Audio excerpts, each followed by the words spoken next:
श्री चंद्रशेखर जी, माननीय चंद्रशेखर जी। धन्यवाद अध्यक्ष जी। अध्यक्ष जी, मैं आजाद समाज पार्टी काशीराम की ओर से स्वास्थ्य सुरक्षा से राष्ट्रीय सुरक्षा उपकर विधेयक 2025 पे अपनी बात रख रहा हूं। यह विधेयक जितना बड़ा नाम लेकर आया है उतने ही बड़े सवाल साथ लाया है। इस बिल का उद्देश्य राष्ट्रीय सुरक्षा और लोक स्वास्थ्य को सुदृढ़ करना बताया गया है, लेकिन इसकी संरचना, प्रावधान और भाषा में भारी अस्पष्टता है। अतिशक्तियां और राजस्व वसूली की प्रवृत्ति स्पष्ट रूप से दिखाई देती है। विधेयक का उद्देश्य स्पष्ट नहीं है, नाम बड़ा और दिशा धुंधली। सरकार कहती है कि उपकर राष्ट्रीय सुरक्षा और लोक स्वास्थ्य पर व्यय को पूरा करेगा, लेकिन कौन सी राष्ट्रीय सुरक्षा परियोजना, कौन सा स्वास्थ्य कार्यक्रम, कितना फंड किस योजना को मिलेगा, किस मंत्रालय को कितना आवंटन होगा, विधेयक में एक भी ठोस उल्लेख नहीं। इससे यह उपकर विषय वस्तु के बिना नाम मात्र का कर बनकर रह जाता है।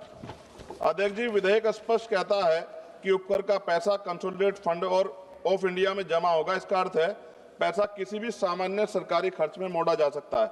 ना संसद में स्पष्ट हिसाब मिलेगा, ना जनता को पता चलेगा कि स्वास्थ्य या सुरक्षा में कितना पैसा लगा है।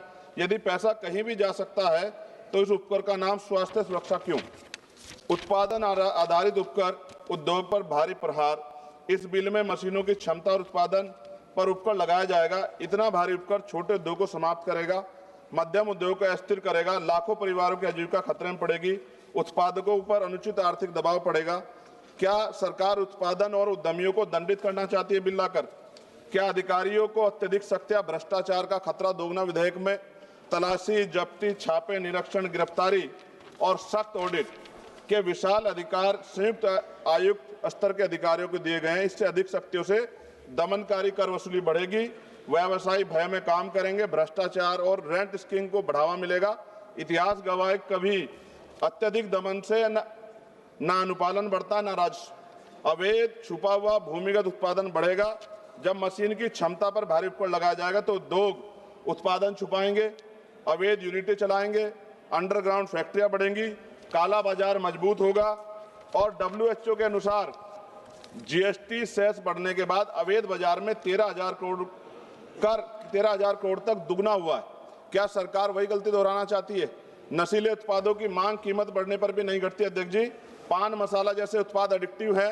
कीमत बढ़ने से इनके उपभोक्ता कम नहीं होते, बल्कि गरीब लोग सस्ते, मिलावटी, जहरीले, काला बाजार उत्पाद खरीदते हैं। स्वास्थ्य जोखिम में बढ़ता है, सरकारी अस्पतालों पर बोझ बढ़ता है, समाज में दीर्घकालिक नुकसान होता है। क्या यह स्वास्थ्य सुरक्षा या स्वास्थ्य संकट है? राज्यों को उनका संवैधानिक हिस्सा न मिलना, इससे उपकर नॉन डिविजिबल है। इसका अर्थ है राज्यों को इसमें से ₹1 का भी हिस्सा नहीं मिलेगा। केंद्रवाद बढ़ेगा, राज्यों की वित्तीय स्वायत्तता कमजोर होगी, विकास योजना पर प्रतिकूल प्रभाव पड़ेगा। राज्यों का हक क्यों छीना जा रहा है? अध्यक्ष जी, विधेयक को संसदीय परीक्षण से बचाकर जल्दी पारित करने की कोशिश गलत। इतना महत्वपूर्ण और व्यापक प्रभाव वाला विधेयक उद्योग, उपभोक्ता, राज्यों, कर प्रणाली, आर्थिक गतिविधि सभी को प्रभावित करता है। निष्कर्ष जी, यह विधेयक देश हित में नहीं, राजस्व हित में है। और माननीय अध्यक्ष जी, सभी तथ्यों को देखते हुए स्पष्ट है, ये विधेयक अस्पष्ट है, अनियंत्रित है, शक्तियां देता है, उद्योग विरोधी है, अवैध बाजार बढ़ाएगा, गरीबों को नुकसान पहुंचाएगा, राज्यों के अधिकार छीनता है और उपकर प्रणाली को अविश्वसनीय बनाता है। हमारी स्पष्ट मांग है, विधेयक को तत्काल प्रवर समिति स्टैंडिंग कमेटी को भेजा जाए। उपकर की दर, उपयोग और पारदर्शक ठोस प्रावधान शामिल किया जाए। कर अधिकारियों की शक्तियों को सीमित और जवाबदेह बनाया जाए। उपकर राष्ट्रीय स्वास्थ्य व राष्ट्रीय सुरक्षा पर व्यय हो, इसका कानूनी प्रावधान अनिवार्य किया जाए। इन्हीं शर्तों के साथ इस बिल का मैं विरोध कर संशोधन सहित पुनर्विचार की मांग करता हूं।